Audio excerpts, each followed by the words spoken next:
Whoa. Uh-oh. Microphone got away from me there for a second. Howdy, neighbors. David here. And today on Boondock Stallions, we are on day 17 of our 31 days of horror. And this thing is still moving. Hold on. Stay.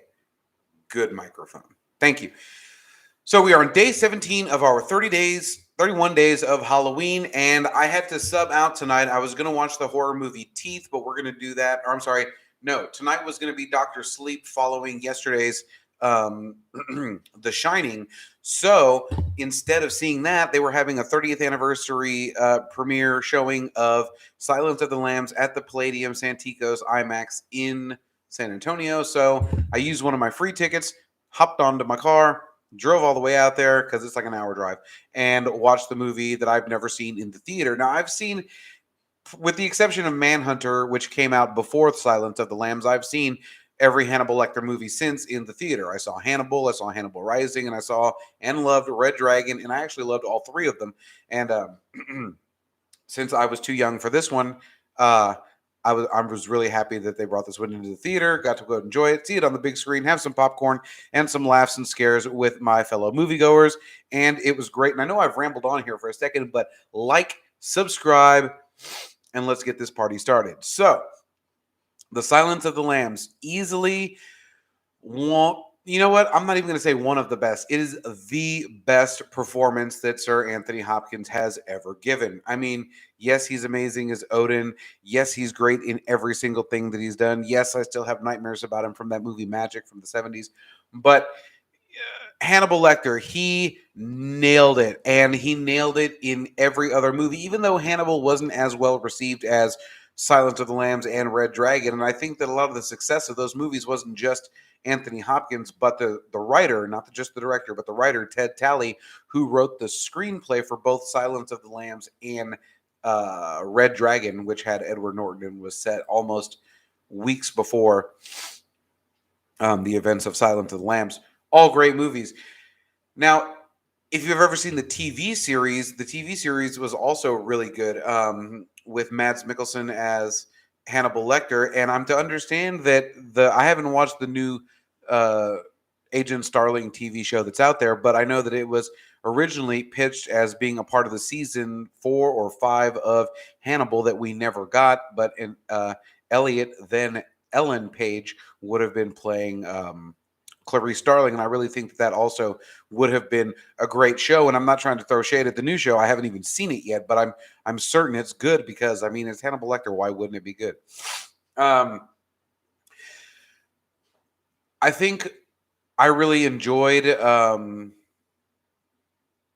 watching this movie because it reminds me so much of the X-Files, and that I know that's reversed because from the director commentary on the very first episode of the X-Files, when they cast Gillian Anderson as Agent Scully, they were looking for a Jodie Foster in Silence of the Lambs type, and nailed it. It's a really great movie. Buffalo Bill is probably the most notorious, cold-hearted, ruthless sumbitch that has ever graced the screen. I mean, he was just, it puts the lotion on its skin or else it gets the hose again. It does as it's told. And this movie really goes above and beyond to have Clarice and the rest of the FBI explain what's happening in the rest of the movie. It's like, why does Senator Martin continue to say, Catherine, my daughter is Catherine. Her name's Catherine. Bring me Catherine. Please be nice to Catherine. And it's because it humanizes her so that when Buffalo Bill is killing her, it's not a human that he sees that by him calling her it. He refers to her as it so that he doesn't form an attachment to her. And by calling her Catherine would humanize her and make him less likely to kill her. But we all saw that has absolutely zero effect on old Ted Levine, Buffalo Bill. And Levine is amazing. I mean, if you've never seen Monk, watch Monk. He's great in that. And he's not the physical form of the killer in the movie Joyride, but he is the voice on the radio because he's got a truly amazing, spectacular voice for being sinister and being a bad guy. And he's just wonderful. And I really liked him. I should probably buy these movies on the box set, because I really enjoyed all of them. What do you think about all of the other movies? And even if you haven't seen Manhunter, it was a great movie. It had Brian Cox playing Hannibal Lecter instead of Anthony Hopkins, but it was set, and it takes place a few years before the Silence of the Lambs. And then when they got to Silence, they recast it because Jonathan Demme had his own vision and wanted to not make like a big cinematic series universe. He just wanted to make his one movie, which was Silence of the Lambs, and he nailed it. This was probably Jodie Foster's first time playing somebody who wasn't helpless or a victim. I believe she played a rape victim in a movie previous to that, and there was also that movie Nell. Actually, I don't even know if Nell was before or after Silence. I forget. It might have been Silence that got her the part, but I really loved her in Contact. Contact is easily one of my other favorite movies in science fiction with her. Um, Harvey Keitel being recast instead of Scott Glenn in Red Dragon was a little upsetting. I get that Glenn couldn't come back and do his part in the movie, but it was still a little upsetting.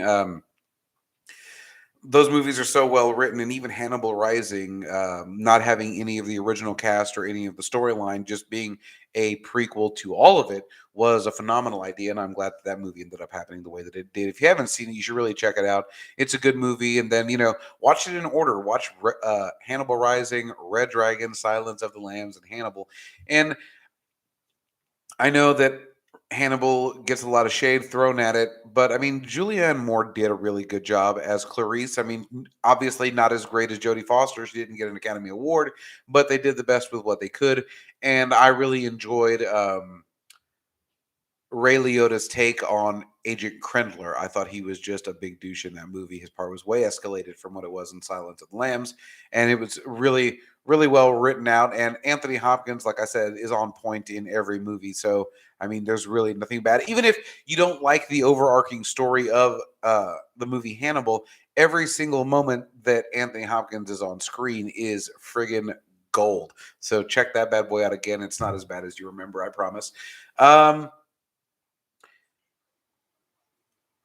This movie always made me want to be an FBI agent, like a super strong girl FBI agent, and I'm really upset that I could never aspire to be that.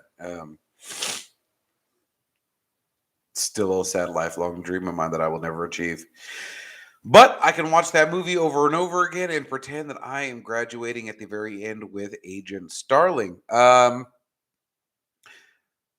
there anything else in this movie that I would like to talk about? It's brutal. Buffalo Bill is very brutal, and this movie gets tossed around between drama and horror, but I mean, it is a horror movie. This dude is murdering innocent women, skinning them, and making himself a suit um, to transition into being a woman instead of just. He's very, very, very. He's just as much a victim in this movie as he is the bad guy. But I believe it's him deciding to not be a victim anymore that makes him such a ruthless villain. Um, and I understand that. And uh, empathizing with everybody is probably one of my biggest qualities. I love to empathize with everyone and everything, and that's why movies that aren't very well received, like I love The Last Jedi. And you know what? Let's talk about The Last Jedi for just a second. Uh, was Rose Tico a terrible character? Yes. Was that whole trip to the casino planet a waste of time? Absolutely. Was it necessary for Ryan Johnson to subvert every single expectation? All of them? No. Like, he didn't have to go and subvert all of them. He could have done like half or just a couple. But other than that, the rest of the movie was on point. Luke Skywalker's jadedness with the Jedi Order is completely validated with every word that he said when he pointed out that it was in the Jedi's arrogance that they allowed the dark side to rise to power right underneath their nose, uh, apply for, or run for political office, gain the highest seat, and dominate the entire galaxy and turn it into an empire, which he is the supreme emperor, ruler, god of them all, and wipe the Jedi out to like five, maybe, because of their arrogance. And people don't like to talk about that because the original trilogy has us all in this. They've deified the Jedi, and Luke even says this in The Last Jedi that they're after they've been gone, people glorify the memory of the Jedi without realizing that it was in their arrogance that they were wiped out in the first place. And so then you get to the prequels, and oh my God, it's such a tragedy. The bad guys win. And it's just the way the movies are, the narrative is constructed that makes the Jedi look like the good guys when in fact they were just as responsible for everything bad that happened. And I don't know why I got onto The Last Jedi when I'm talking about the Silence of the Lambs. This was probably the first movie that deeply upset me as a kid. I mean, I've seen a lot of horror movies, but this one just upset me because there's no supernatural monster, there's no evil spirits, there's no zombies, no vampires, no dream demons. It's people being awful. And that is real and terrifying. And so, having said that, let's try to be better to each other. Let's just be excellent, party on. Have a good day. I'll see y'all tomorrow. Uh, and actually, before I hit the be excellent to each other and party on, so maybe I should mention that we're gonna do Doctor Sleep tomorrow, and then on Tuesday we're gonna do a double feature because we're gonna watch the second episode of the Chucky TV series, which was awesome, and probably the most disturbing movie that I've ever seen ever in the history of all time. No, it's not The Exorcist. The Exorcist is trash, but it's a movie called Teeth. It's campy, it's funny, it's terrifying. Be excellent to each other and party on, dudes.